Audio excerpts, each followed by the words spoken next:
بسم اللہ الرحمن الرحیم۔ السلام علیکم، میں حافظ محمد راشد، اور آج ہم بات کریں گے دھان کی فصل پہ کہ دھان تقریباً جو ہے نا گھوپ کی حالت میں ہے، اور آپ دیکھ رہے ہیں ٹیمپریچر کی حالت، ٹیمپریچر تقریباً 40 بھی کراس کر رہا ہے، اور اس وجہ سے جو ہے نا ہم دھان کی جو پیداوار ہے وہ متاثر کر سکتے ہیں ٹیمپریچر کی وجہ سے۔ لیکن کچھ چیزیں ہیں جو ہمارے ہاتھ میں ہیں، اگر ہم ان کو اچھے طریقے سے مینج کریں تو ہماری پیداوار جو ہے نا اچھی آ سکتی، متاثر نہیں ہوگی، کیونکہ جب یہ گھوپ پہ ہوتے ہیں اس وقت پولینیشن کا عمل ہو رہا ہوتا ہے، نر مادے کا ملاپ آپس میں ہوتا ہے، اور جیسے ہی 35 سے اوپر ٹیمپریچر جاتا ہے تو وہ جو نر مادہ ہوتا ہے وہ ٹیمپریچر کی سختی برداشت نہیں کر سکتا، وہ ویک ہو جاتا ہے، تو اس لیے جو ہے نا وہ صحیح سے اس کی پولینیشن نہیں ہوتی ہے، دانہ کہیں کہیں خالی رہ جاتا ہے۔ آپ نے دیکھا ہوگا وہاں وائٹ جو اکثر کھیتوں میں آ جاتا ہے، وائٹ نظر آ رہا ہوتا ہے، وہ بالکل خالی ہوتا ہے۔ اس کی یہی وجہ ہوتی ہے کہ ٹیمپریچر ہائی ہو جاتا ہے، اور وہاں پہ جو ہے نا پولینیشن کا عمل نہیں ہوتا ٹھیک، اس وجہ سے ہماری پیداوار ہو سکتی متاثر ہوتی ہے۔ 3-4 چیزیں ہیں ٹیمپریچر کے لحاظ سے، اگر ہم ان کو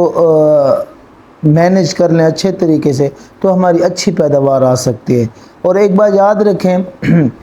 اگر ہم ان چیزوں کا خیال نہیں رکھیں گے اور ہائی ٹیمپریچر ہوگا، جب 35 سے اوپر ٹیمپریچر جاتا ہے، دھان کی خاص طور میں بات کر رہا ہوں، اور وہاں پہ ہمارا تقریباً 5 سے 7 من فی ایکڑ جو ہے نا ہم اپنی پیداوار جو ہے نا لاس کر رہے ہوتے ہیں ایکڑ کی، تو اس لیے ریٹس بہت اچھے ہیں، ہمیں ان چیزوں کا تھوڑا سا خیال رکھنا چاہیے۔ جتنا ہم اچھی اپنی پیداوار لیں گے اتنا جو ہے نا ہمارا منافع بڑھے گا۔ دیکھیں اب ٹیمپریچر ہے وہ تو ہمارے ہاتھ میں نہیں ہے، وہ تو ایک قدرتی عمل ہے، لیکن جو اس کو اچھے طریقے سے ہم نے مینج کرنا ہے وہ یہ سب سے پہلے تو یہ اپنی جو دھان کی فصل ہے اس کو آپ کوشش کریں وہ پانی سے خالی نہ رکھیں، پانی اس میں 24 گھنٹے رہے۔ ایک دوسری بات یہ ہے، جب آپ کا پانی رہے گا وہ پولینیشن کا عمل جو ہے نا ڈسٹرب نہیں ہوگا۔ جو نر مادہ ہوتا ہے جب وہ اس کو پانی ملتا ہے تو وہ اس سے جو ہے نا ٹیمپریچر کے خلاف قوت مدافعت آ جاتی ہے، لڑنے پہ مطلب وہ اچھا رہتا ہے، صحت مند رہتا ہے، تو وہاں پہ پولینیشن کا پھر عمل ڈسٹرب نہیں ہوتا۔ ایک اکثر کسانوں نے جو ہے نا اپنے خوراک ڈی اے پی ہو گئی، یوریا ہو گئی، یا نائٹروفاس کچھ ڈوز دیتے ہیں، تو وہ وہاں پہ جو ہے نا انہوں نے خوراک تقریباً جو ہے نا پوری کی ہوتی ہے۔ اور یہاں پہ جو ہم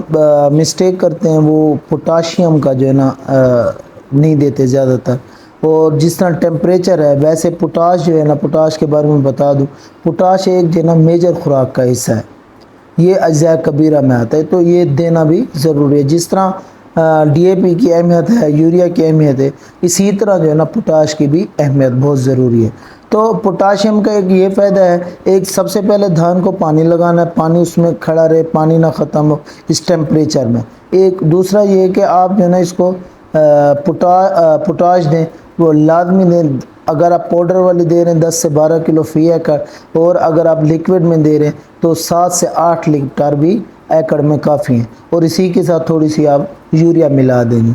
تیسرا آپ نے یہ کام کرنا ہے کہ بوران کا آپ نے جو ہے نا سپرے کر دینا ہے، اور وہ بھی جو ہے نا جو نر مادہ ہوتا ہے جو پولینیشن کا عمل ہو رہا ہوتا ہے اس کو، وہ بھی اس کی قوت مدافعت بڑھاتا ہے۔ اور جب آپ بوران کا سپرے کر رہے ہوں گے تو ساتھ جو ہے نا